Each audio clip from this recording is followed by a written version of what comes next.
Most people believe wealth disappears because of big mistakes, bad investments, or poor discipline, but after 40, it usually drains in a much quieter way that doesn't feel reckless at all. You don't wake up one day broke. Instead, you slowly wake up feeling stuck, even though on paper your life looks stable and responsible. If you're over 40, earning decently, doing everything you were told was right, yet money still feels tight, this conversation is meant for you. This isn't about blame or guilt, and it isn't about shaming anyone, because most people fall into this quietly and are even rewarded for it by society. When you were younger, financial stress made sense because you were building and growing, but after 40, the stress feels heavier, more constant, and less forgiving. You earn more than before, yet you worry more, and that contradiction leaves people confused and quietly frustrated. The truth most people never hear is that the lifestyle choice draining wealth after 40 isn't luxury or indulgence. It's overcommitment disguised as stability. It shows up as a bigger home because it makes sense now. Higher fixed expenses because that's what responsible adults do. And more obligations because people depend on you. Each choice feels logical on its own, but together they slowly erase financial freedom without ever feeling like a mistake. After 40, many people stop designing their lifestyle and start maintaining it. And maintenance feels safe, but it's incredibly expensive. Your money stops going toward growth and starts going toward preservation, preserving appearances, expectations, and a version of life you chose years ago without questioning if it still serves you. This is why so many people don't feel broke, but still feel trapped, stuck in a life that requires constant effort just to stand still.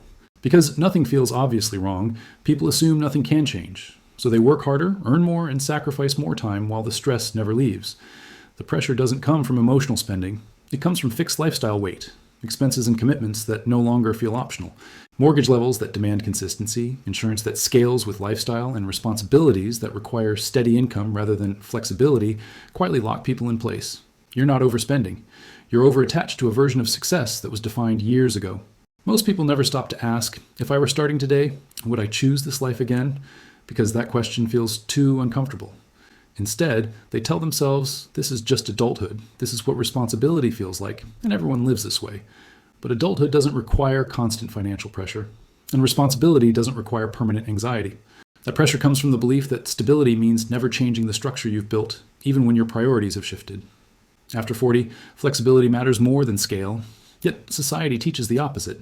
Bigger equals better, more equals progress, and stillness equals success. So people keep upgrading without reassessing, and a lifestyle that once felt like growth slowly becomes a silent drain. Fear also gets louder after 40. Fear of stepping back, fear of judgment, and fear of looking like you failed.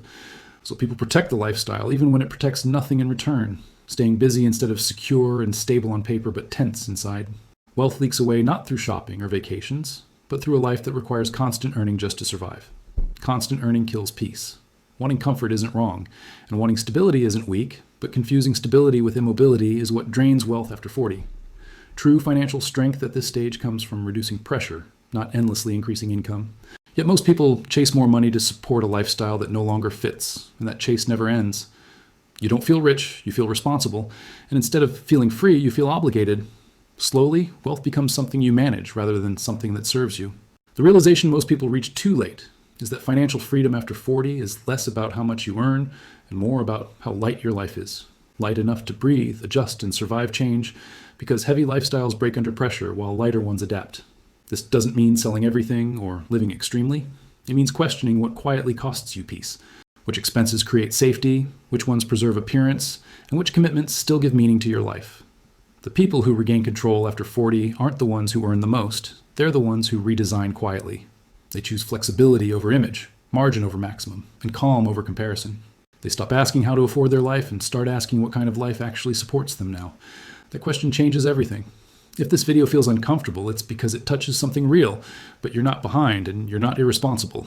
You may simply be carrying a lifestyle that no longer matches who you are today. And the good news is that lifestyle is adjustable, pressure is optional, and wealth doesn't require exhaustion.